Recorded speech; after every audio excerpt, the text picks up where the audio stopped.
Bom, meu mais cordial bem-vindo a você que vai acompanhar então as aulas do curso de familiarização dos helicópteros EC-130B4/T2, né? Essa é a especificação aí da aeronave que a gente vai acompanhar então nesse curso, tá ok? Meu nome então é Instrutor Moreira, tá? E a gente vai acompanhar então nessas pelo menos 40 horas aula, né, todos os sistemas então do helicóptero EC-130B4, né, T2 Esquilo B4, tranquilo? Durante essas aulas então, tá, o nosso principal objetivo é apresentar a vocês todos os componentes e o funcionamento de todos os sistemas do helicóptero. Então a gente vai abordar a aeronave por inteiro, por completo, todos os seus sistemas, tá ok? Então, ao final dessas 40 horas aulas, né, esperamos então que vocês melhorem, né, a percepção e o conhecimento, principalmente, que vocês têm em relação a esse equipamento, tá?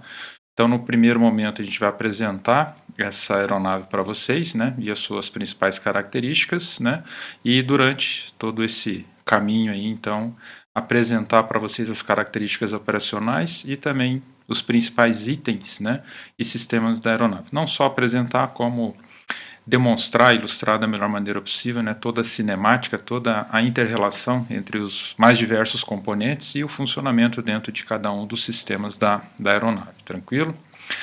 Para a gente enquadrar, acho que podemos colocar nesse termo, né, o nosso curso, vamos entender aqui qual a aplicação desse curso, né, na prática, né, Moreira? Qual que é a validade, né, qual que é o emprego que eu vou ter logo após esse treinamento, tá? Então, ele é voltado para mecânicos de manutenção aeronáutica, né, dentro das suas respectivas habilitações, seja a CCT, seja a CHT, tá ok? O treinamento não caminha sozinho, né, obviamente, para que você possa atuar dentro da empresa, né, com a sua respectiva habilitação, a empresa também tem que ter a devida homologação para o equipamento específico, tá ok? Mas acredito, né, que quem está fazendo o treinamento, né, por alguma demanda, né, se for essa demanda oriunda da empresa, obviamente a empresa já tem ou está no processo de homologação para esse equipamento, né, e um dos passos, né, para essa homologação, obviamente, é também o treinamento do pessoal, tá ok? Então, paralelo aí às suas habilitações, tá? É necessário também o curso tipo, né, ou a familiarização, ou o treinamento, né, do equipamento que a gente vai trabalhar especificamente, tá? Então, o nosso curso aqui, ele segue então as regras, né, da ICAO, né, a Organização Internacional da Aviação Civil, e o documento, né, que regula, né, a parte de treinamento do pessoal da manutenção é a ATA 104, tá? E aqui é só um pequeno extrato aqui, obviamente, dois pontos principais aqui para que vocês consigam entender onde é que o nosso treinamento é enquadrado, tá? Então a ICAO, né, por meio da ATA 104, ela classifica, né, os treinamentos para manutenção em 5 níveis, tá? E o nosso curso aqui, ele é um curso nível 3, então ele é um curso Line and Base, né, um curso de linha e de base, tá? O que seria essa definição de acordo com a ATA 104 de um curso, né, é um curso nível 3, tá?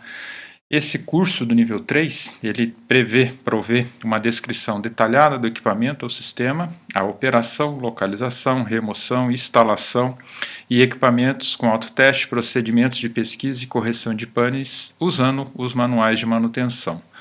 Todo o pessoal associado com a manutenção de linha ou base, né, tem que possuir esse treinamento. Nesse contexto, a manutenção de linha é a manutenção a manutenção até antes do check nível Charlie, né? E a manutenção de base é aquela manutenção a partir do check Charlie. Obviamente, cada fabricante, né, de acordo com o seu manual de manutenção, classifica, divide, né, os seus níveis de manutenção, né? Mas tomando como base, né, a aviação comercial, os maiores cheques, né, presentes nas aeronaves, a serem realizados nas aeronaves, já nas inspeções preventivas e também já entrando já também nas corretivas, né, é a partir do cheque Charlie, Delta, alguns fabricantes, algumas aeronaves têm até o cheque Eco, tá ok? Mas normalmente o check alfa, Bravo, né, são manutenções que requerem, né, intervenções menores, né, tempos de interrupção de operação menores aí. Mas em poucas palavras, né, para a gente não delongar muito a discussão aqui nesse enquadramento, né, a partir da obtenção, né, do êxito aí nesse treinamento, né, o aluno, tá, ele pode atuar em qualquer manutenção nesse modelo de aeronave especificamente, seja manutenção dentro ou fora de hangar, tá, ou seja, manutenção de linha, né, que seria correspondente aí à manutenção fora de hangar, ou manutenção nível base, que seria a manutenção a priori, né, a mais pesada, né, dentro de hangar. Então, qualquer procedimento de manutenção, né, que envolva o equipamento, seja dentro de hangar ou fora de hangar, né, o mecânico está cumprindo um dos pré-requisitos aí, né, que é o seu treinamento. Obviamente, a empresa tem que ter homologação, ferramentas especiais, manutenção e os respectivos manuais também atualizados para que essa manutenção seja feita de acordo, né, com os itens, né, ou demandas preconizadas aí pela autoridade aeronáutica, no nosso caso a ANAC. Tranquilo? Então, o nosso curso vai ser um curso, então, nível 3, né, de acordo aí com a ata 104 da ICAO. Tranquilo? Para tanto, então, nessas 40 horas aulas, né, a gente vai acompanhar todo esse roteiro, tá? Então são 18 tópicos, né? Hoje a gente está iniciando aqui então o primeiro capítulo, né, que corresponde então às generalidades. Já vou entrar nos pormenores, né, quais assuntos iremos abordar então nessas generalidades. Mas no decorrer dessas 40 horas, né, a gente vai falar também já na sequência sobre a estrutura do helicóptero, a transmissão, o rotor principal, rotor de cauda, parte elétrica, servos de comando, sistema hidráulico, comandos de voo, sistema de combustível, né, a parte de sistemas anemobarométricos, toda a parte de iluminação, tanto a interna quanto a externa, né, os assentos, aquecimento, ventilação, motores, né, a gente vai falar de duas versões do EC130, né, sistema de detecção de fogo de motor, vamos falar também sobre o sistema VMD, e no final a gente vai enfatizar, né, as principais diferenças, né, da versão T2 em relação ao EC130B4, né, que são várias modificações, né, alguns sistemas adicionados. Então no finalzinho a gente vai complementar essas principais diferenças, tá? Mas durante todos os sistemas praticamente a gente sempre vai estar abordando as duas versões, obviamente, né? E nos momentos que forem pertinentes, a gente vai estar enfatizando, né, então as diferenças entre as versões, né, que são um fator bastante importante, tendo em vista que a gente vai lidar com as duas versões da aeronave, beleza?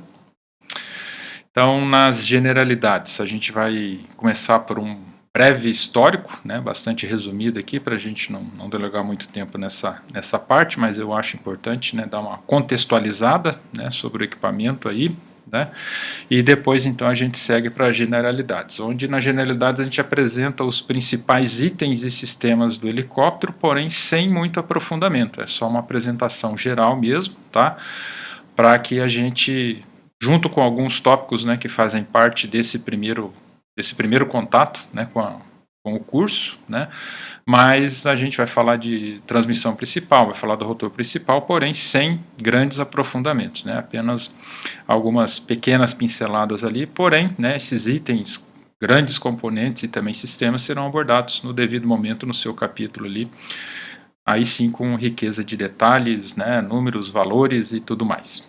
Tranquilo? Então vamos começar aqui. Então a primeira informação, né, que eu vou adicionar para vocês, né, então a gente está bastante habituado aqui no Brasil, né, com a terminologia, é o esquilo B4, tá?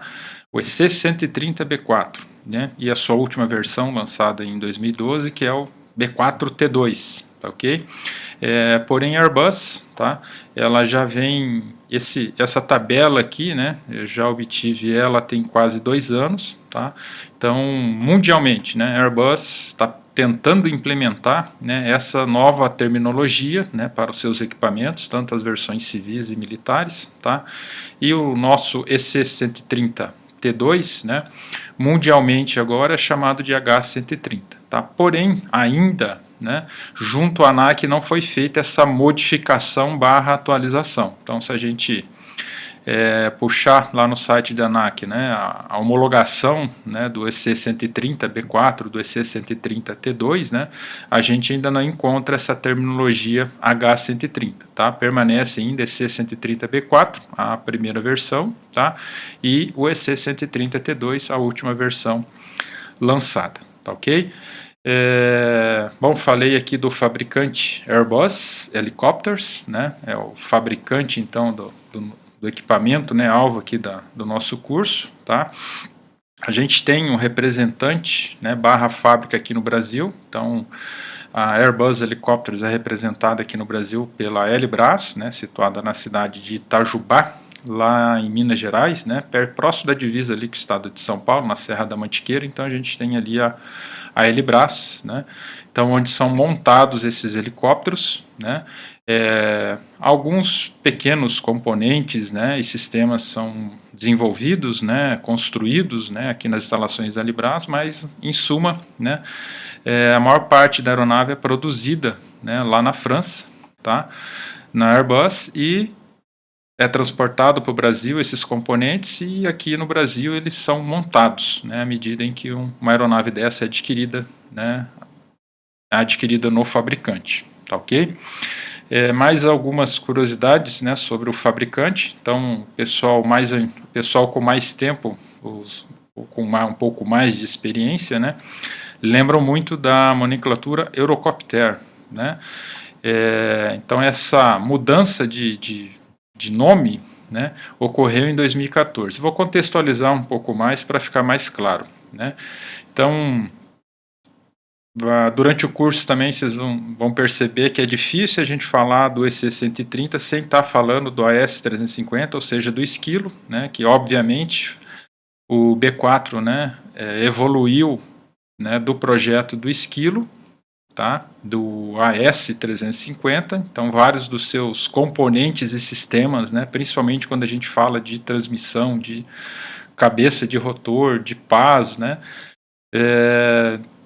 praticamente são os mesmos componentes aí, né, que a gente encontra lá no esquilo. Obviamente a célula aumentou, o sistema de rotor de cauda, obviamente, né, com o fenestron, sai o sistema convencional, entra o fenestron, né, e mais alguns sistemas que são incorporados então no B4. Então são aeronaves bastante distintas, mas obviamente o DNA, né, do esquilo, o AS350, ele faz parte, né, do conjunto do B4, tá? Então o esquilo, né, o nosso famoso esquilo aí, tá, na sua primeira versão, o AS350B, carinhosamente conhecido como Bzinho, né, ele foi introduzido então no mercado mundial em 1977, tá? Nessa época, tá, o fabricante do esquilo era a conhecida Aerospatiale, tá, um fabricante francês, né, de helicópteros, tá? A Aerospatiale, em 1992, tá, ela se fundiu com a MB3, que era um fabricante de helicópteros francês, tá? E em 2014 não, em 1992 houve, né, essa fusão entre os dois, tá?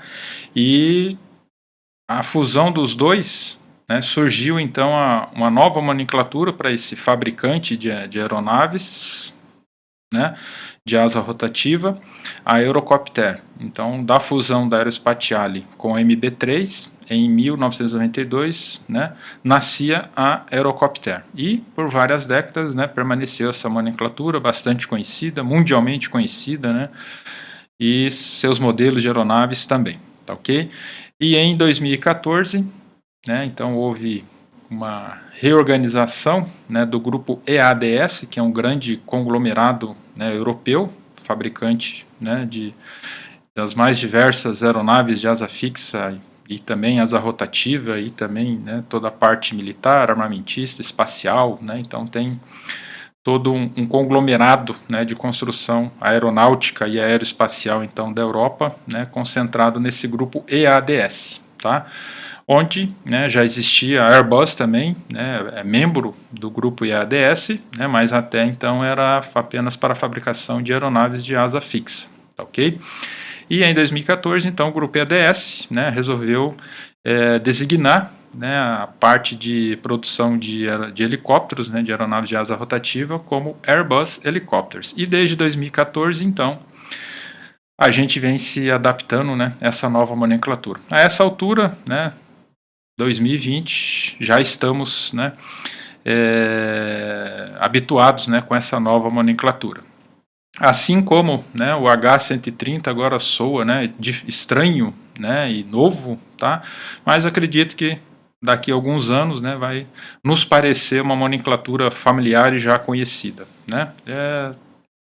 A novidade, né, causa um impacto, né, inicial, mas com o tempo a gente acaba se adaptando, né, e acaba se adaptando, né, e utilizando aí as novas terminologias, as novas nomenclaturas aí dos equipamentos, tá ok? Então, falei, né?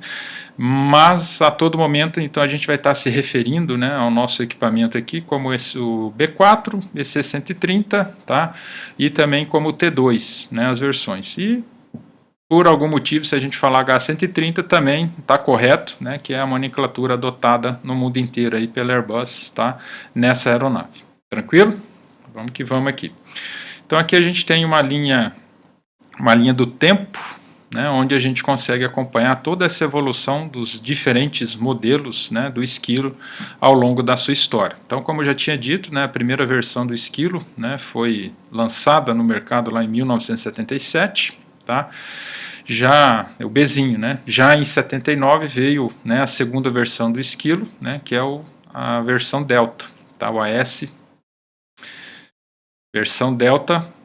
A segunda versão lançada do Esquilo foi a bimotora, né? Então aqui a gente tem o AS 350, que é a versão monoturbina, né, do Esquilo, e aqui então em 79 foi lançado já a versão biturbina do Esquilo, tá? O AS 355 Delta. Tá? A segunda versão do Esquilo só veio aqui em 1988 com o BA. Tá, ok?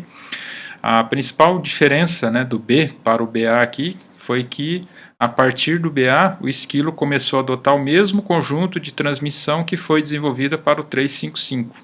Tá? Então só o Bzinho, né, que tem o seu conjunto de transmissão principal aqui exclusivo para a sua versão. Não só a transmissão, né, como o conjunto de pás também exclusivo do Esquilo, com perfil diferente, né, diâmetro um pouquinho menor, mas a partir de 88 na versão BA, então o Esquilo herdou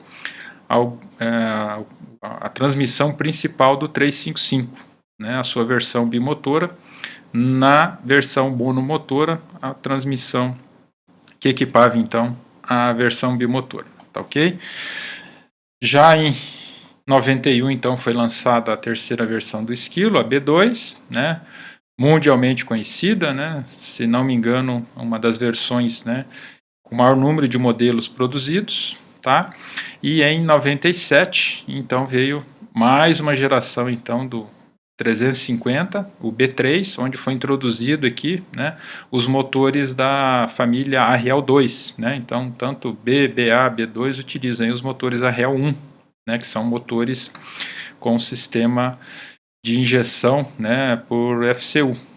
Tá? E já no B3, a partir de 97, então, foi introduzido o sistema de FADEC. Né? Aqui no B3 foi introduzido então um sistema de FADEC monocanal, né? Mas já um sistema de gerenciamento eletrônico para dosagem de combustível. Tá, ok? Continuando aqui no Esquilo, né? Em 2004 foi lançada então mais uma versão do AS350, a B3 Plus, né? Onde ao invés de utilizar um sistema monocanal de FADEC, já foi adotado um sistema de FADEC de 2 canais, tá? E a última versão do Esquilo, lançada então em 2010, né, o B3 Eco, né, já com um motor Ariel 2 Delta, né, com o sistema FADEC, né, mais atualizado, também de 2 canais, mas com algumas modificações, né, dentre elas principalmente a parte de motorização e também gerenciamento de combustível, tá? A nossa aeronave, o EC-130 B4, então foi lançado em 2001, tá? Ele entrou em operação em 2001, o EC-130 B4, tá? Já nasceu, né, com já nasceu com os motores, né, da família 2, a Real 2, né, então já nasceu com o sistema de FADEC introduzido, incorporado no seu primeiro modelo, tá? Já uma versão de sistema de FADEC de 2 canais também. Usava o mesmo motor, né, que veio equipar depois a versão B3 Plus do Esquilo, tá? O Arriel 2B1, tá? E o último modelo do EC130, então, o T2, foi lançado em 2012, né, também com a Arriel 2 Delta. Então, tanto o B3 Eco quanto o B4 T2, né, são equipados com motor Arriel 2 Delta. Porém, no B3, né, a sua célula não suporta, né, toda a potência do 2 Delta, então ele é limitado, né, a um regime de potência um pouquinho menor. Depois a gente vai até acompanhar esses valores aí, tá ok? Então hoje, né, se alguém, né, tem interesse em adquirir um B4, né, a única versão disponível e comercializada é a T2, tá? Não tem mais disponível a versão B4, tá? Assim como o Esquilo, né, no momento só tem disponível a última versão, o B3 Eco, né, e já desde o ano passado, começo do ano passado, né, a Airbus Helicopters / Elibras, né, pretendia encerrar a produção do B2 com o VMD, mas ainda é possível encomendar esse modelo / versão, tá? Então ainda é possível comprar o AS350B2 com o VMD e o AS350B3 Eco, tá ok? Os porquês, né, no curso do Esquilo AS350 a gente aprofunda mais essa discussão, né, essa interação entre as diferentes versões, modelos, motores, né, mas o nosso foco, né, nesse curso é o irmão maior aí, o B4 / T2, tranquilo? Então, contextualizado, né, historicamente aqui, toda a linha do tempo, né, da evolução, desde do nascimento e a última versão aqui do EC130, né, também atualmente conhecido como H130, beleza? Então o H130 é uma evolução do Esquilo, o AS350B3, né, como a gente acabou de acompanhar ali na linha histórico, né. As principais modificações, além da motorização, né, a gente tem aí, aqui é comparando o Esquilo com o B4, né, então comparando um com o outro, a gente tem aí o aumento das dimensões da célula, foi introduzido então o rotor de cauda tipo Fenestron, né, um sistema completamente, apesar de ter a mesma função, né, mas porém com princípio mecânico completamente diferente ali do conjunto, né, de rotor de cauda convencional que é adotado para o AS350, tá? O primeiro voo do B4 foi realizado em 24 de junho de 99. O primeiro operador, né, do B4 foi a Blue Avian Helicopters e recebeu, né, a sua primeira unidade em 2001, tá ok? Então esse 130 B4 versão básica, o 130 T2, né, onde a versão que sofreu uma atualização na fuselagem e também na motorização, que passou a adotar então os motores Arriel 2 Delta ao invés do 2B1, tá? Com tudo isso, né, houve um considerável aumento da performance do T2 quando comparado com a sua primeira versão, o B4. Vamos lá. Então aqui só para ilustrar, né, a evolução do AS350 para o EC130, né, a sua capacidade, né, de operação nos mais diversos climas, né, tanto, né, em climas extremamente quentes, como também na neve. Então, uma aeronave que tem uma versatilidade, né, comprovada ao longo de todo o seu histórico, né, e com a nova versão, então, ET2, houve um grande incremento, então, da performance da aeronave. Então, um dos grandes saltos, né, positivos dessa nova versão foi o seu desempenho / performance, mas depois a gente vai ilustrar isso melhor com números também, tá ok? Então, vamos lá. Então, o B4 é um helicóptero leve, né, monomotor, e polivalente, tá? Equipado com as instalações apropriadas, ele pode desempenhar diversas missões, né? Transporte de pessoal, 7 ocupantes, então a sua versão standard, né?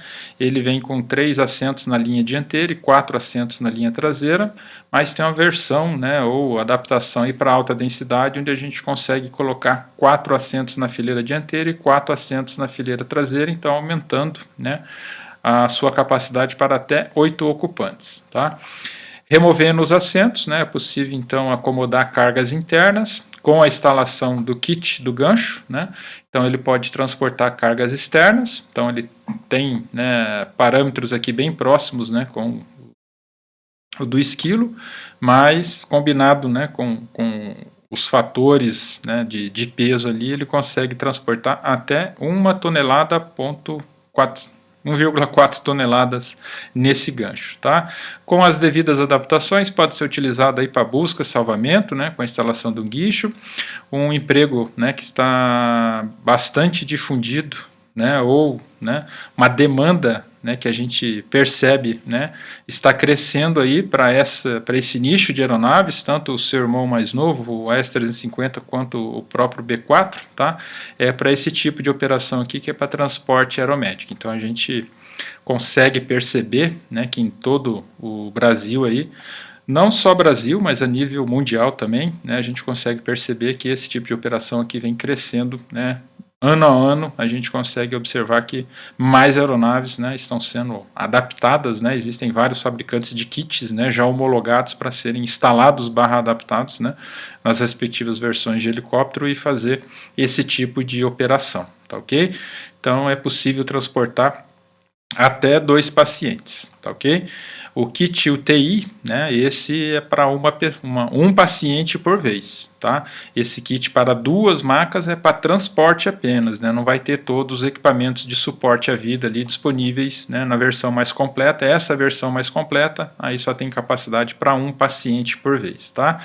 E dependendo aí do emprego, pode ser utilizado aí para observação, para treinamento e também para turismo, né, outro nicho bastante explorado por essas aeronaves monoturbinas, tá? Então aqui ilustrando tudo isso que a gente falou anteriormente, então aqui a gente vê um dos kits, né, para transporte de pacientes, tá? Então com gancho, né, aqui a gente está vendo ali com o kit Bambi, né, para combate a fogo, né, mas não só Bambi, mas também com gancho pode ser utilizado aí para transporte, né, de carga externa. Então, como falei anteriormente, né, ele opera, né, nas mais diversas regiões do globo terrestre, né, com os mais variados climas, né, sem grandes, né, adaptações barra modificações. Então a mesma aeronave, né, que está operando no deserto, né, em poucas horas pode estar operando numa geleira aí, sem requerer grandes modificações, ou dependendo do tipo de missão, nenhuma adaptação, sai de um clima, vai para outro, né, e a aeronave continua alcançando aí os seus parâmetros, né, estipulados aí, os parâmetros, né, que a gente encontra aí no manual, em muitas situações sem a necessidade de nenhuma adaptação, tá? Com relação, né, à quantidade de assentos, né, então na sua versão standard, o B4 então ele vem com 3 assentos na fileira dianteira e 4 na traseira, e se necessário for, né, ele pode ser adaptado a linha dianteira para 4 assentos, né, mantém os 4 traseiros, então num total de 8 ocupantes. Uma particularidade que a gente já começa a perceber, né, é que o assento do piloto, diferente de muitos helicópteros, né, o assento do piloto está aqui na posição da esquerda, tá? Então o assento da esquerda, na linha dianteira esquerda, é onde vai estar a posição do comandante, do piloto do helicóptero. O copiloto, quando for necessário, né, os comandos de voo para o copiloto, para o 2P, ele é opcional, tá? Mas quando instalados, né, o copiloto fica no assento ao lado do assento do piloto que está na esquerda, tá? O assento ou os assentos que vão estar à direita, aí podem ser ocupados por passageiros. E quando, né, o assento ao lado do piloto, né, não estiver, né, equipado com os comandos de voo, também pode receber um passageiro para transporte ali, tá? Então, um pouco diferente, né, de algumas aeronaves, né, que seguem, né, aquele padrão, né, um pouco diferente, um pouco não, completamente diferente, né, da asa fixa. Então, para a asa fixa é padrão, né, o assento do comandante, ou seja, do 1P é o assento da esquerda, e para a asa rotativa, para muitos dos fabricantes e muitas das versões, né, o assento do piloto ficava tradicionalmente, né, ou posição padrão, na direita, ok? Então, não é exclusividade só do B4, né? Existem outros fabricantes, outras aeronaves que também adotam essa posição de assento do piloto na direita, mas a maioria dos fabricantes e maioria das aeronaves, né? Normalmente a gente vai encontrar o assento do piloto na direita, tá ok? Então, o B4 tem essa particularidade, tá? O esquilo, né, que é o seu irmão o mais velho, né, dá para a gente colocar nesse termo, tradicionalmente, né, a posição padrão é na direita, tá? Porém, já nas últimas versões, né, do B3 Eco, né, a gente já tem também essa padronização, né, que a gente encontra no B4/T2, né, com o assento do piloto na esquerda. A gente já encontra também algumas aeronaves, né, do AS350 também com o posto de pilotagem também deslocado para a esquerda, tá ok? Mas isso a gente define, né, ou detalha melhor no curso da AS350, tá? Para o B4/T2 já é standard, já é, né, padrão o assento do piloto aqui sempre na esquerda, ok? Então, só ilustrando aqui, padrão de acabamento, cores, enfim, aí vai depender, né, das necessidades, né, do tipo de operação, enfim, né, mas o fabricante disponibiliza, né, vários padrões de acabamento e também de cor, né, basicamente o que vai mandar aí é o capital disponível, né, para atender as demandas aí de acordo com o tipo de operação dessa aeronave, né? Se é um simples transporte, né, de cargas, né, para combate a incêndios, se é aeromédico ou se é para um transporte VIP, então dependendo, né, da operação base, né, da aeronave, vai ser feita essa adequação de padrão de acabamento e coloração inclusive, tá? Então o que a gente já tinha visto, né? Então a versão para 7 ocupantes, né, podendo ser para 6 passageiros, ou, né, para 8 ocupantes, podendo ser para até 7 passageiros, tendo em vista, né, que a aeronave é homologada para piloto e copiloto, sendo que copiloto é opcional. Aqui removendo os assentos, né, então a gente pode transportar cargas, né, na área interna também, na nacelle, né, na cabine, melhor dizendo, né. Então removendo os assentos a gente pode ocupar o piso da aeronave, então, com carga interna também. Tranquilo? Então aqui alguns detalhes. Faz parte dessa familiarização com as generalidades, né, apresentar, né, a nomenclatura dos principais, né, itens, né, da aeronave. Mas eu não vou demandar muito tempo aqui não, porque tenho certeza que durante, né, a nossa discussão aqui nos mais diversos sistemas da aeronave, a gente vai acabar, né, se familiarizando com toda essa nomenclatura, né. Para-brisas, né, portas, os esquis, né, tail boom, cone de cauda, né, os estabilizadores horizontais, verticais, fenestron, pás. Então a gente vai, pouco a pouco, vai se familiarizando com toda essa terminologia, tenho certeza, tá?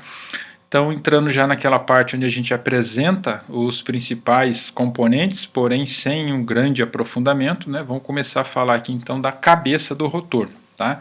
Onde a gente encontra aqui, né, uma nítida herança, né, do seu irmão mais velho, aí, o AS350, tá? Então a cabeça, se a gente considerar aquela classificação rígida, semi-rígida e articulada, né, assim como o AS350, o B4T2, né, entra aqui na classificação de cabeça semi-rígida, né, onde ele permite, né, o batimento, a torção, porém é rígido em arrasto, né? Então isso caracteriza, tipifica, né, a cabeça então do B4T2 como semi-rígida. Em arrasto, essa cabeça, né, ela é rígida. Já em batimento, né, ou em torção, ela permite, né, ela compensa, ela permite esses movimentos, então entra aí na classificação de semi-rígida, tá? Então ela é tipo Starflex, né? Então a base, né, dessa cabeça é uma estrela, né, todos os demais componentes são montados a partir dela, daí vem essa designação de Starflex, né? Não é empregado rolamentos, então, na construção desse grande conjunto, né? E o principal membro aqui, né, base de montagem dessa cabeça é uma estrela, né, confeccionada em fibra de vidro e resina. Tá?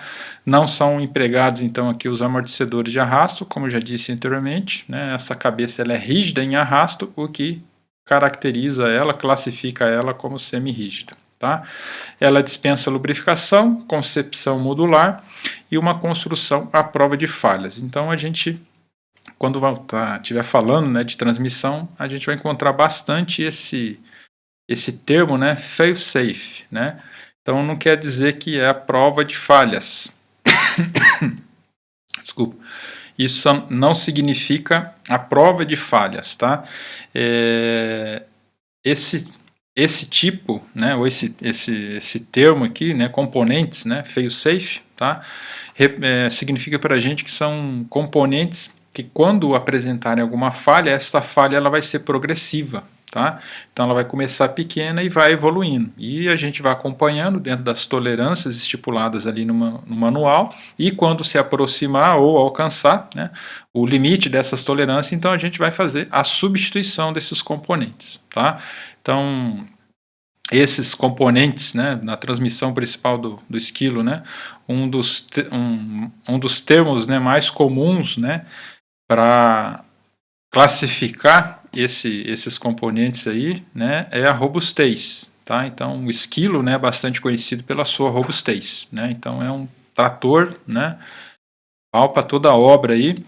E não é muito comum, não é muito frequente a gente encontrar danos, falhas, né, nesses componentes, tá? Porém, quando ocorrerem, tá, obviamente, né, dependendo aí do tipo, se a operação for feita dentro dos parâmetros, né, normais, né, então esse desgaste, né, essa manutenção também vai ser dentro de parâmetros normais. Então quando ocorrer alguma falha, normalmente ela começa pequena e vai evoluindo, e a gente nas inspeções preventivas vai acompanhando, né, a evolução dessas pequenas falhas até que elas cheguem, né, próximo aí dos parâmetros que condenam, né, o respectivo componente, tá ok? Então as pás do rotor principal, para quem conhece já o esquilo, né, a gente vai comparar, né, e vai visualizar aqui, e as mesmas pás, né, o mesmo conceito de construção de pás que é adotado para o esquilo, né, é empregado aqui também para o seu irmão mais velho, aí, o B4T2, tá? Então, baseado numa longarina de fibra de vidro, né, embobinada em roving, né, revestida com fibra de vidro e enchimento com espuma rígida. A construção também é fail-safe, tá? Então essas pás elas vão ter o conceito também fail-safe. Normalmente, né, quando ocorrer alguma falha, ela começa pequena e vai evoluindo, e a gente vai acompanhando dentro das tolerâncias estipuladas lá pelo manual. Mas depois a gente vai aprofundar mais aqui qual que é o SLL, né, o Service Limit, né, tempo de vida, né, dessas pás e vários outros pormenores aí que a gente vai aprofundar bastante, né, os conhecimentos técnicos aqui com relação a esses componentes, tá? O mastro é um subconjunto desmontável, né, então cabeça, pás, né, e o conjunto de mastros, né, logo abaixo da cabeça. Então ele é preso, né, à célula por 4 barras de suspensão que sustentam o helicóptero, né, e nessa interação entre os platôs, né, estrela e também comandos de voo, a gente vai encontrar os servos comandos hidráulicos aqui que vão fazer essa transmissão de movimento, né, na cadeia de acionamento, né, na cadeia de comandos de voo, né. Uma particularidade do B4, quando a gente compara, né, o sistema com o do esquilo, do AS350, né, é que os servos atuadores, né, empregados aqui no sistema hidráulico do B4T2 são servos atuadores de corpo duplo, diferente do esquilo, que são servo atuadores de corpo simples, né? Então, uma grande diferença aqui quando a gente compara, né, o B4 com o esquilo. Tranquilo? Depois a gente vai ver o que muda, né, quais são as características, né, de um sistema e de outro aí para a gente compreender aqui as características de operação do sistema no B4T2, tá? A transmissão principal, né? Externamente elas vão ter diferenças, né, quando a gente compara do 350 com o do EC130, tá? Mas internamente, né, elas têm as mesmas características aí, inclusive mesmo número de dentes, né, os mesmos módulos, né, bastante compatíveis aí. Então a transmissão principal do B4T2, ela também é de concepção modular, fixação por suspensão flexível bidirecional, ela tem 2 estágios de redução, né, o módulo 2, que é o redutor cônico, tá? Parcônico, e depois o módulo 1, que é o redutor episcoidal. O módulo 3 é o acionamento da bomba de pressão, né, para a lubrificação da própria transmissão. Mas tudo isso a gente vai ver em detalhes, valores de pressão, né, a linha de alimentação, linha de retorno, né, os monitoramento de pressão, temperatura, de chip detector. Então tudo isso aí a gente vai acompanhar com bastante detalhes quando a gente estiver falando da transmissão principal. Então são 2 estágios de redução, né? O par de engrenagens cônicas, o trem de engrenagens episcoidais, lubrificação por pressão, sistema de arrefecimento, incluem o freio rotor e o acionamento das bombas hidráulicas. O rotor de cauda, aí um grande incremento, né, quando comparado também com a S350, então um rotor de cauda tipo carenado, né, Fenestron.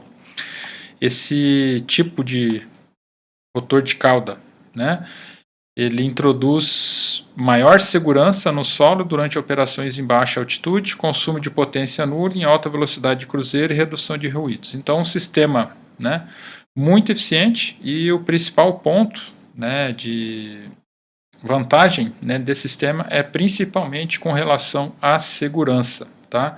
Então, para você ter o conjunto rotativo, né, protegido por carenagens, né, para alguém se chocar, né, com essas pás aí, ela tem que entrar dentro ali, né, passar ao lado, né, o que obviamente não é recomendado, mas se porventura, né, isso ocorrer, né, o simples passar ao lado, né, provavelmente não vai repercutir em nenhum incidente/acidente, né, a não ser que você adentre, né, nessa área interna, onde a gente vai ter do lado esquerdo ali o conjunto rotativo, né, em movimento. Diferente de um rotor convencional, onde em uma das laterais a gente tem as pás, né, do rotor de cauda. E quando em operação, em alto regime de rotação, a gente praticamente não consegue ver, né, só é possível ouvir, mas como tem um rotor principal, né, muito vento, né, barulho, dificilmente, né, quem não tem um conhecimento mais profundo, né, do helicóptero, né, vai perceber, né, que tem ali duas ou mais pás, dependendo do modelo de aeronave ali, girando em uma das laterais ali do cone de cauda,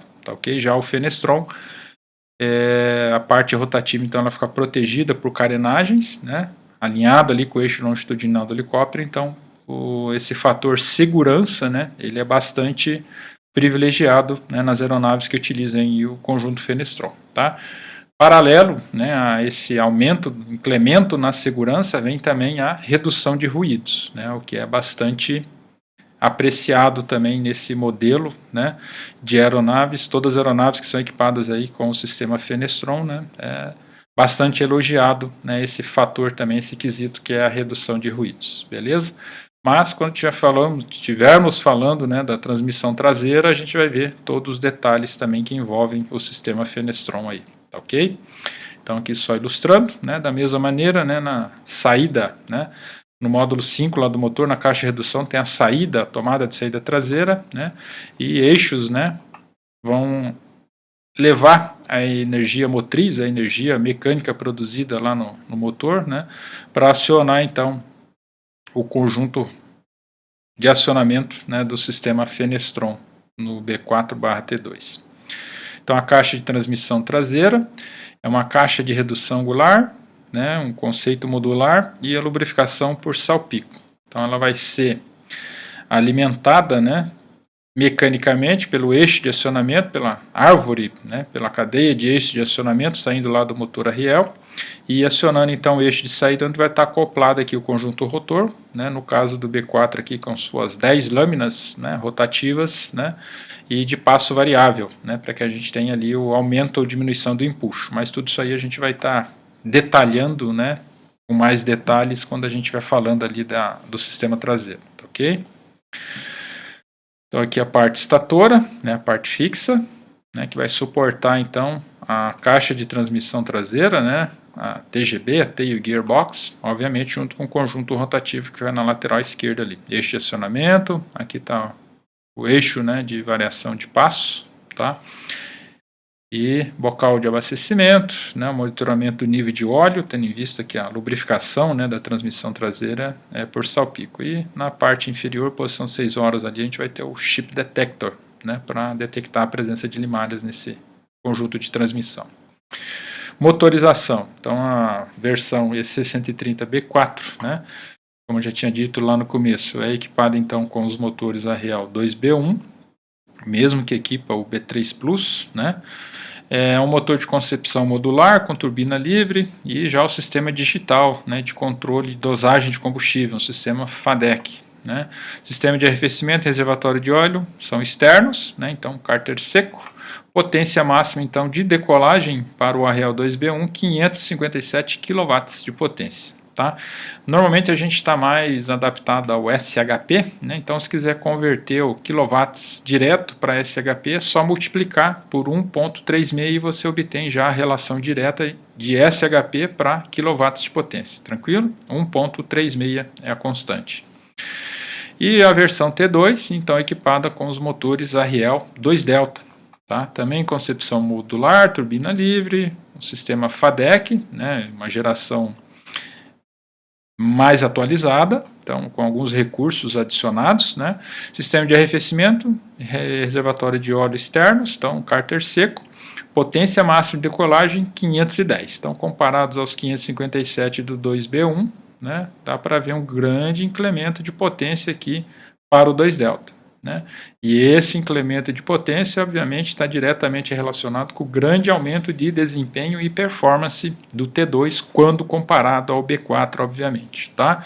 Mas vai ter o momento, né, que a gente vai tratar dos motores, né, onde a gente vai entender todo o princípio de funcionamento, vamos entender também o princípio de regulação, né, para o sistema de FADEC, como funciona um sistema FADEC de gerenciamento, né, para a dosagem do combustível. Tá? Então, uma instrução bastante útil, né, não só especificamente para o B4, mas sempre, né, que estiverem, né, em contato com uma aeronave que utiliza um sistema FADEC para dosagem de combustível, e esse sistema está presente também em aeronaves de asa fixa, né?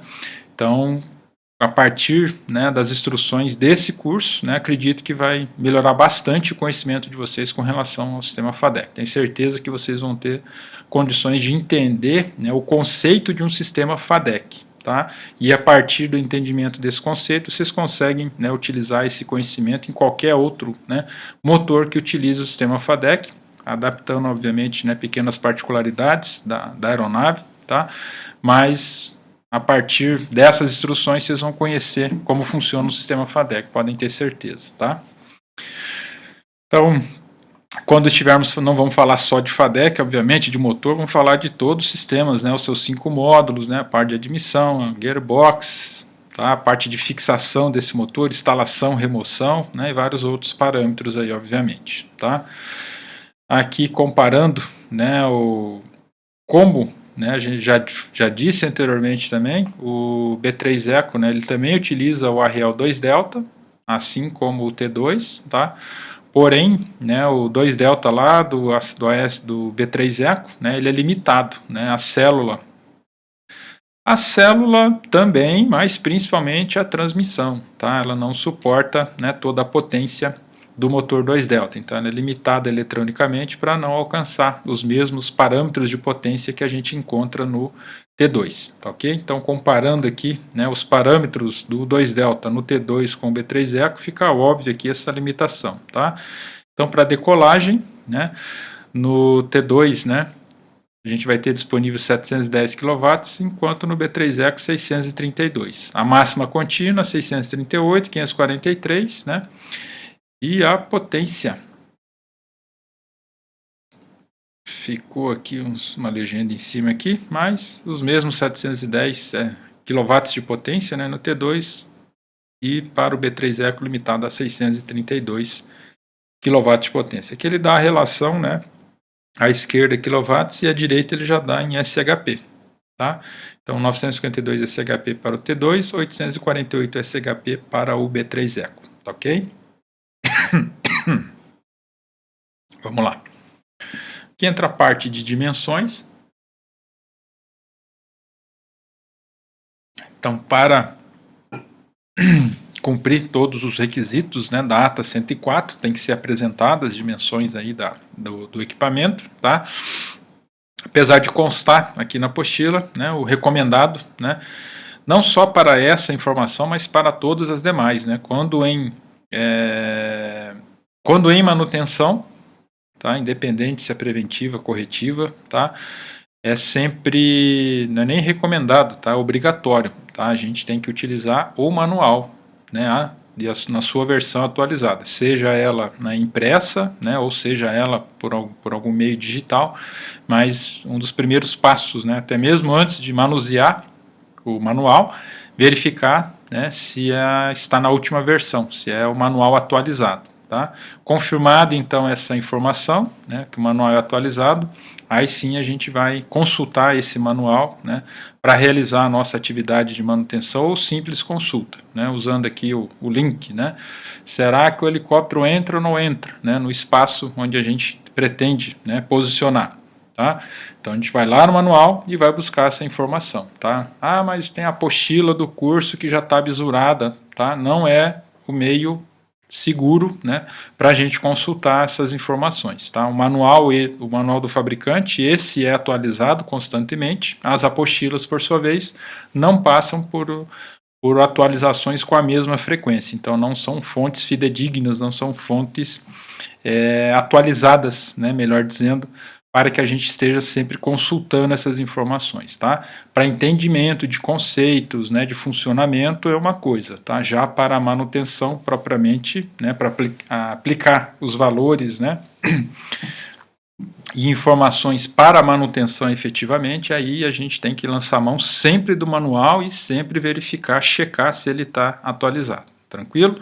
Então temos aqui apresentando as dimensões para cumprir, né, aqui as determinações da ATA 104. Tá? Então o comprimento, considerando com as pás instaladas, né, 12,64 metros, altura 3,61 metros, largura dele pouco mais de 2 metros. Então quando comparamos lá com as dimensões do esquilo, né, é uma aeronave relativamente maior, então a gente consegue ter uma cabine, né, maior, né, para abrigar, né, todos os conjuntos, sistemas, né, e ocupantes a mais quando comparado com o esquilo. Tá? Aqui a gente tem algumas informações bastante importantes. Tá? Esse peso vazio, tá? Aqui é um valor médio. Tá? Vai depender aí de opcionais instalados ou não no helicóptero. Esse peso vazio aqui ele pode, né, aumentar um pouco, né? Diminuir não é muito comum, né? Normalmente a gente vai adicionando mais sistemas e esse peso aqui vai aumentando. Tá? Obviamente, quando a gente aumenta o peso vazio, a carga útil vai diminuindo, né? Porque a carga útil é a subtração do peso massa de decolagem do peso vazio. Né? Então a gente tem a carga útil. Se o peso vazio aumenta, obviamente a carga útil vai diminuindo. Mas tratando aqui de valores médios, né? Então, o peso vazio médio de um EC 130B4/T2 está em torno de 1.377 kg, né? Peso massa de decolagem 2.427 kg. Com isso, a gente obtém uma carga útil, né, de 1.000 kg. Nessa carga útil entra aqui os ocupantes, né, tripulantes, passageiros, bagagem e também o combustível da aeronave. da aeronave, né, para alcançar então o peso máximo de decolagem. Quando a aeronave estiver operando com carga externa, aí o peso máximo de decolagem da aeronave sobe para 2.800 kg. Tranquilo? Então são os pesos, né, principais aqui do B4/T2, beleza? Plano de referência da estrutura do helicóptero, que é um conceito bastante interessante e comum, né, para os eixos X, Y e Z, né? Então esse conceito é adotado, né, para praticamente todas as aeronaves da linha Airbus, tá? Então a gente tem aqui os três eixos, três planos X, Y, Z, onde X é o eixo, são as referências do helicóptero em relação ao eixo longitudinal do helicóptero, tá? Z é a referência em relação aos planos laterais, tá? E Y é a referência das dimensões verticais do helicóptero, tá? Então vamos lá para a ilustração e vamos entender, né, quais são, né, as referências aqui dos três planos, tá ok? Então, começando pelo X, né, que são as referências em relação ao eixo longitudinal do helicóptero, tá?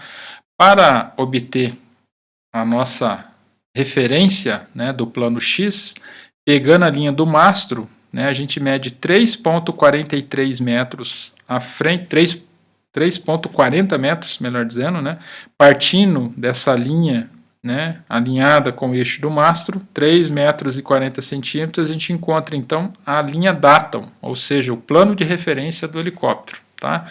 Então, partindo, né, da linha Datum aqui, do ponto zero, né, a gente encontra as referências longitudinais do helicóptero. Tá?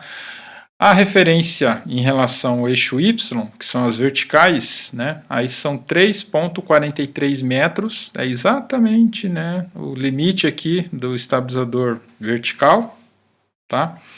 Então, partindo daqui para baixo, né, então aqui a gente tem o 3,43 metros e vai descendo, né, até o ponto zero, que seria o solo, né, a referência mínima ali em relação ao eixo vertical do helicóptero. E o Z, se a gente pegar o eixo longitudinal do helicóptero, né, dividindo, né, do nariz até a extremidade do cone de cauda, né, então a gente tem a lateral esquerda e lateral direita do helicóptero, e são as referências às cotas Z. Tá? Então, valores negativos, né, cotas negativas, né, são referências do lado esquerdo do helicóptero, né, e cotas positivas são referências do lado direito do helicóptero. Tá? Então são essas coordenadas, né, dos três eixos, a gente consegue localizar um rebite dentro da estrutura do helicóptero. Né? Se for dado ali o valor da cota X, da Y e da Z, né, e a gente, né, souber manusear, né, as ferramentas, né, de metrologia, aí a gente consegue achar um rebite dentro dessa estrutura, né, usando um exemplo, né, absurdo, um rebite, mas não é impossível também, né, mas normalmente são para objetos ou componentes maiores, né, então quando tem alguma modificação para remoção ou adição, né, instalação de algum componente, junto com o boletim, né, vem as referências também para que a gente saiba o ponto exato, né, onde serão instalados, né, para que não haja uma interferência, né, ou se houver interferência, ela já está calculada dentro do envelope, né, no plano de centro de gravidade do helicóptero, tá ok? Aqui é levantamento e nivelamento, então ele é levantado por macacos posicionados em 3 pontos, integrados à estrutura, já a gente vai ver uma ilustração disso aí, então a célula do helicóptero já tem preparado 3 pontos para apoio de macaco. Né? O nivelamento é verificando utilizando um clinômetro, né, que permanece reto, suportado por 2 blocos em V, tá? Alinhados longitudinalmente e também lateralmente, né, no piso mecânico, que é o deck da transmissão. Então, apoiando, né, os blocos padrão, os blocos em V no deck, no piso da transmissão, lateralmente e longitudinalmente, né, junto com o clinômetro, a gente consegue determinar, então, o nivelamento do helicóptero. O plano de referência, né, que é o da horizontal, a gente vai encontrar essa aeronave, então, nivelada quando a gente obter a leitura de 0 graus na barra lateral e menos 2 quando acompanhando a barra longitudinal, tá? Então ele já tem um ângulo acho que ângulo de ataque não é o termo mais adequado, né? Mas a transmissão ela tem uma defasagem aí de 2 graus negativos, então ela é inclinada 2 graus, né, negativos para frente, e quando a gente então vai nivelar a aeronave, tá? Então a gente toma o cuidado, né, de nivelar longitudinalmente a célula, né, com esse menos 2 graus para que a aeronave então fique nivelada, tá ok? Então, como a gente já disse, né, agora há pouco ali, a célula ela já tem preparado então 3 pontos para receber o apoio de macacos, 2 na parte dianteira e 1 na parte traseira, quase na junção, né, da estrutura traseira com o tail boom, com o cone de cauda. Então está lá o ponto estrutural reforçado, já pronto para receber o apoio de macacos, tá? Então com o helicóptero nivelado, tá? Então para nivelar o helicóptero a gente vai ter que suspender ele nos macacos, né? No deck da transmissão, colocar a barra primeiro, né? O lateral longitudinal, tá? Feito esse alinhamento, tá? Para fazer esse ajuste, né, caso o piso, né, não seja plano e o helicóptero não esteja nivelado, então a gente trabalha com os macacos. Então, para alcançar o menos 2 graus no longitudinal, a gente vai subir e descer esse macaco traseiro. E para deixar, né, a aeronave nivelada lateralmente, né, em 0 graus, a gente vai trabalhar com os 2 macacos dianteiros subindo um, descendo o outro, a gente consegue nivelar ele também lateralmente. Então, uma vez que ele já esteja nivelado, né, lateralmente e longitudinalmente, a gente pode então fazer as verificações, né, estruturais de alinhamento do helicóptero. Se for um evento de pesagem do helicóptero, aí obviamente antes de levantar a aeronave dos macacos, a gente vai ter que utilizar as balanças, né? Sejam aquelas células que ficam entre o ponto de apoio da estrutura e o macaco, ou aqueles que ficam sob o macaco, né? Então, dependendo do modelo que estiver utilizando aí, lembrar, né, de antes colocar células de pesagem, seja sob ou sobre, né, para que a gente consiga fazer as leituras de peso então, tá? Então, o peso do helicóptero é registrado na ficha de pesagem, com a soma dos pesos medidos em cada um dos pontos de apoio, né, de macaco. O centro de gravidade do helicóptero vazio é determinado pelo cálculo dos momentos, né? A posição do CG deve estar dentro dos limites de CG especificado para decolagem, né, e pouso, de acordo com o manual de voo de helicóptero. Então aqui, nessa ilustração, ele até demonstra, né, esse limite de CG, tanto longitudinal quanto lateral, tá? E como é característico da maioria dos helicópteros, né, o envelope, né, o centro de gravidade do helicóptero, ele acompanha, né, a linha do mastro. Então, quando a gente está carregando, né, distribuindo cargas, então a gente sempre tenta, né, concentrar, né, a maior massa, né, o mais próximo possível dessa linha, né, do mastro, que é justamente onde está o envelope. Então, uma grande massa, né, num ponto dianteiro do helicóptero, obviamente, vai puxar o centro de gravidade muito para frente, talvez até fora do seu envelope dianteiro. Assim como, né, um peso muito grande para trás no helicóptero vai trazer ele para fora do envelope, do limite, né, de envelope traseiro. Então a gente tenta concentrar, né, esses pesos maiores, né, as massas maiores, o mais próximo possível do envelope, que obviamente acompanha a linha do mastro ali, tá? Mas tudo isso já é equacionado, né, no projeto do helicóptero, tá? Os bagageiros já ficam próximos, né, ao ponto de passageiros, a própria célula de combustível, né, que é bastante pesada, o motor também não vai estar muito longe, a transmissão principal, então obviamente tudo isso já é distribuído, né, e os seus momentos são distribuídos de maneira a manter, obviamente, o helicóptero dentro do envelope do seu CG, tá ok? Reboque manuseio de solo. Então, tem 2 modelos de rodas que podem ser utilizados dependendo do tipo de terreno. Tá? Um detalhe importante é que para o B4T2 sempre tem que ser utilizado conjuntos hidráulicos. Tá? Tem 2 tipos de roda. Então, para pisos pavimentados, então tem esse modelo de roda, né, mais fino, e para pisos não pavimentados, aí tem o modelo de roda, né, as rodas balão ali, elas têm uma largura maior para poder operar com mais segurança, né, nesses locais, pátios, né, que não tem a pavimentação, tá? Bem como o dispositivo de reboque é proibido usar rodas que não sejam hidráulicas, como já disse anteriormente. Então tem até um kit de garfo, né, quando a aeronave tem que ser movimentada em grandes distâncias, né, então é recomendado que ela seja tratorada, tá? Então para fazer esse tratoramento, tem um kit de garfo, né, que é um opcional, que tem que estar presente nesse momento, né, desse translado, né, desse deslocamento maior aí, então tem que ser feito com mais segurança, empregando aí um trator, né, para essa operação. Para isso é necessário um garfo específico para essa operação, tá?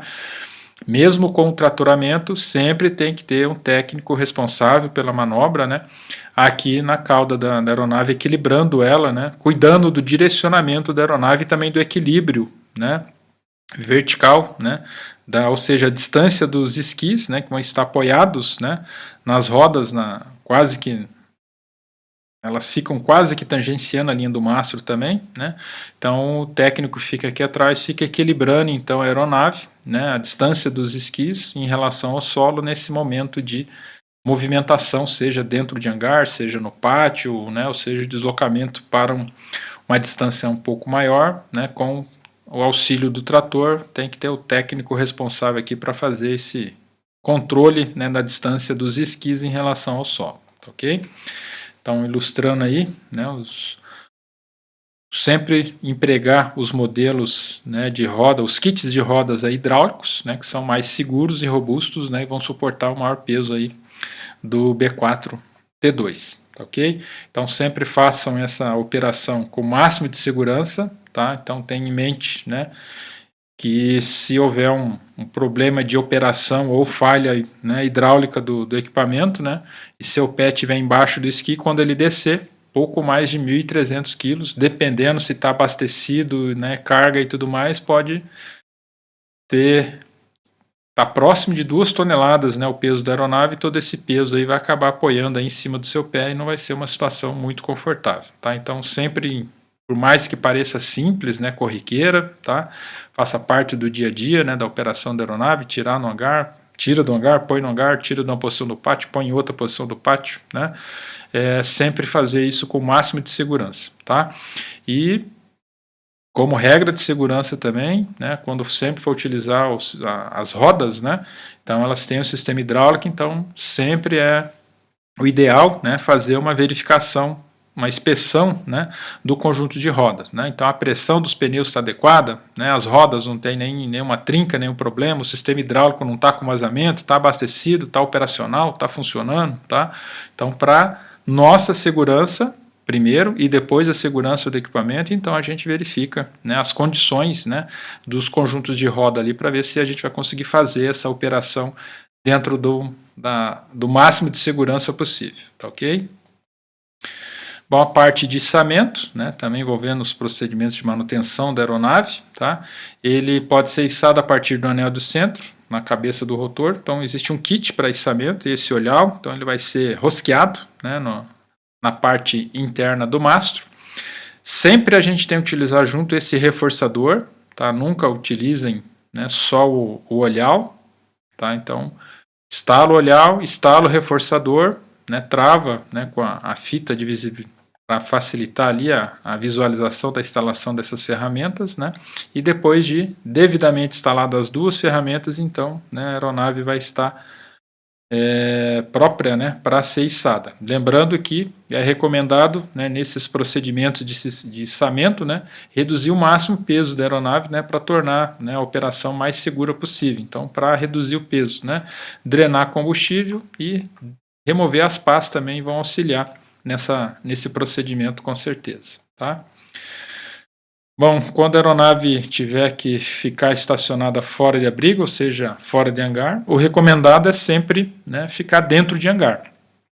Por menor que seja o tempo, né, se for possível, o local adequado, o local mais seguro, dentro do hangar. Para pernoite, principalmente, né? Então, o mais seguro, tá, sempre dentro de hangar. Porém, né, dependendo do tipo de operação, contrato, enfim, pode ser que a aeronave pernoite fora, né, de hangar, aí redobrar, né, a nossa atenção com relação a esses cuidados, tá? Então, os bloqueios de escape, admissão, né, admissão tanto do motor, né, quanto da carenagem superior, proteção dos tubos pitot, tomadas estáticas, né. Algumas aeronaves têm um kit também de proteção, né, dos para-brisas e portas, né, uma capa que envolve ali, então se tiver a gente vai lançar a mão também. E aqui chama atenção para as peias de amarração, né? Então elas vão ser encaixadas, né, nas pontas das pás, né, e vão ser amarradas, né, ou no tail boom ou nos degraus, né, dos esquis ali do trem de pouso, tá? Aqui, tá, a gente só vai encaixar, vai pegar essa peia sem puxar, sem tensionar. A gente só pega a extremidade então da corda e encosta no trem de pouso, tá? Sem nenhum tensionamento. Encostou, aí a gente puxa 10 centímetros para baixo, tá? E então faz a amarração da peia nos esquis e da mesma maneira na cauda, tá?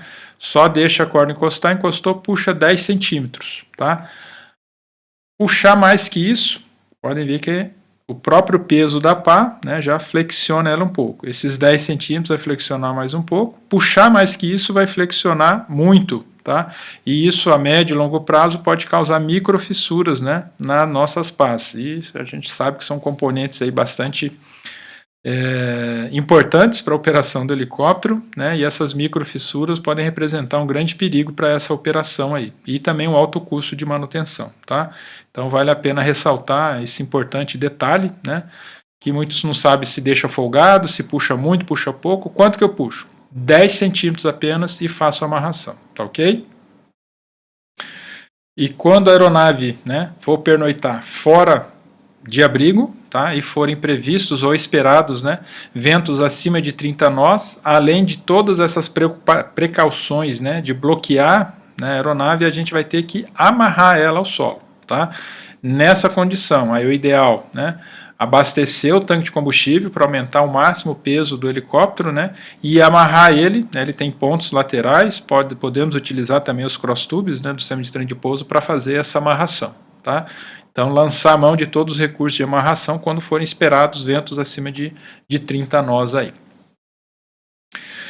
Bom, layout de posto de pilotagem, já chamei a atenção lá no começo, né, a particularidade aqui para o B4 e também para o T2, né, que o posto de pilotagem, diferente da maioria dos helicópteros, né, onde esse posto de pilotagem fica aqui na posição na lateral direita do helicóptero, no B4T2 esse posto de pilotagem ele veio para a esquerda, então o piloto, o comandante está sempre no assento da esquerda, tá? Quando instalados os comandos de voo, como a gente consegue observar aqui na foto, os comandos de voo para o copiloto, né, são instalados e o copiloto ocupa o assento ao lado do assento do piloto, né, 1P na esquerda, 2P na lateral do lado direito, né, do assento do 1P, obviamente. Tranquilo? Só apresentar, né, então, painel de alarmes, né, os instrumentos anenobarométricos, né, bar graph, né, o VMD, a tela multifuncional, fica na parte central do painel e o posto de pilotagem deslocado então para a esquerda. O console central de push buttons, né, a parte de iluminação e também de ventilação no teto do helicóptero, além, né, das manetes também de corte de combustível, né, freio rotor também vão vir no overhead panel ali também na cabine, tá ok? Painel de alarmes, né, fica na lateral direita, esquerda, melhor dizendo, então, do painel, e ele informa a tripulação sobre uma pane em algum dos sistemas através do acendimento da luz do sistema correspondente. O teste é iniciado por um botão no console, então naquele console central tem um botão de teste, né, para acendimento de todas as luzes, né, item de pré-voo ali, né, antes da partida, né, para que o tripulante, né, tenha indicação do acendimento de todas as luzes, né, para detecção, né, de possível de lâmpada queimada, né, ou de mau funcionamento de algum dos sistemas. Então o teste de luz é iniciado pelo botão no console de comando de sistemas, um seletor Night Day, né, utilizado para modificar a luminosidade, né, tanto do painel de alarme quanto do VMD e também para o indicador de INR. Né, então todos os instrumentos, né, vão ser o ajuste de brilho, né, é feito por um controle de dimmer ali, né, no painel Night and Day para controle de luminosidade da aeronave, tá ok? Não vamos aprofundar aqui, né, o sistema por completo, tá? Lá em sistemas elétricos, aí sim a gente aprofunda bastante, né, com relação a isso, tá? Mas o painel múltiplo de alarmes, né, onde a gente vai ter ali os parâmetros, né, dos principais sistemas hidráulico, combustível, né, motor, transmissão principal, né? Então todos esses parâmetros, né, e tem os alarmes âmbar e vermelho, então a gente vai ter o acendimento da respectiva luz, acendimento da respectiva luz aqui no painel de alarmes, que fica aqui no canto superior esquerdo do painel, ok? Então o gerenciamento, né, do acendimento dessas luzes é feito pela Auxiliar System Units, então é esse módulo, essa unidade aqui, normalmente instalada sob o painel, né? Na maioria dos casos ele fica no piso mesmo, tá? Só que atrás, né, do console central, aqui atrás do painel, tá? E aqui a gente vai ter 3 placas de circuito impresso, PCB1, PCB2, né, que fazem parte desse sistema de gerenciamento dos alarmes, e tem a PCB3, também conhecida como EBCAL, mas essa aqui a gente vai falar quando estiver falando de motor, né? Então EBCAL é o sistema de backup do sistema FADEC para gerenciamento da dosagem de combustível do motor. Então isso aqui a gente vai aprofundar depois lá quando estiver tratando, né, dos motores 2B1 e também 2Delta, tá? Já PCB1 e PCB2 vão receber as informações dos vários sensores / transmissores aí dos diversos sistemas da aeronave e vão fazer a interpretação dessas informações e, quando for necessário, o acendimento de alguma luz, né, âmbar ou vermelha, e também sempre quando tem um alarme vermelho, né, um limite extrapolado, então tem também o gong, tem também o alarme sonoro para alertar então a tripulação dessas condições. Tranquilo? Então, uma luz vermelha requer uma ação imediata, né, uma situação de emergência. O alarme sonoro vai soar junto com a luz vermelha, né, e provavelmente vai ter também um Flight Limit Indicator, né, e os Flight Limit Indicator, né, vão provocar o acendimento de luz vermelha, e também os limites, né, de NR, mínimo e máximo, tá? Então, quando tem uma NR mínima ou máxima, a gente também vai ter uma luz vermelha, dando essa indicação, além, né, do alarme intermitente ou do alarme contínuo, né, para diferenciar aí o alerta, o alarme, melhor dizendo, né, de rotação mínima ou máxima do rotor principal. Console principal, não vou delongar, porque tudo isso aqui a gente vai voltar, né, a falar lá na parte elétrica, né, mas um conceito bastante interessante, que é herdado também do AS350, né, onde a gente tem um console central. Então, praticamente tudo que a gente quer ligar, desligar, acender uma luz, apagar uma luz, né, então, praticamente todos os acionamentos do helicóptero ficam concentrados nesse único painel na parte central. Então facilita bastante, né, a vida do piloto, né, que tudo que ele quer ligar e desligar, ele procura um ponto central ali entre o assento do piloto e o copiloto, facilitando, né, dessa maneira a operação. Tá? Então aqui só ilustrando, né, aqui é para acionamento de fonte externa bateria, gerador, aqui é para habilitar as buzinas, né, aqui é os equipamentos que são alimentados no Direct Bat, né? Aí a luz central no superior, né? O reset gerador, né? As luzes anticolisão, luz de posição, bomba de combustível, né? Aquecimento de pitot e por aí segue. Então todos os sistemas que quando a gente quer ligar ou desligar, a gente vai encontrar o respectivo push button, ou seja, o interruptor, botão de acionamento nesse console central aí. Ok? Aqui só fotos ilustrando, né? Então a gente encontra os vários sistemas, né, com seus respectivos push buttons para acionamento aqui nesse console central, entre o assento do piloto e do copiloto. Tá ok? Manche coletivo e cíclico, tá ok? Então no coletivo, né, o botão, né, mais utilizado aqui é o PTT, né, para o sistema de rádio, tá? Os demais, né, piloto automático e para opcionais, né, que nem sempre vão estar instalados aí, tá?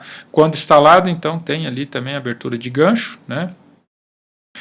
Liberação de piloto automático, né? Aqui um botão disponível para algum sistema que possa ser instalado, PTT, que é bastante utilizado, né?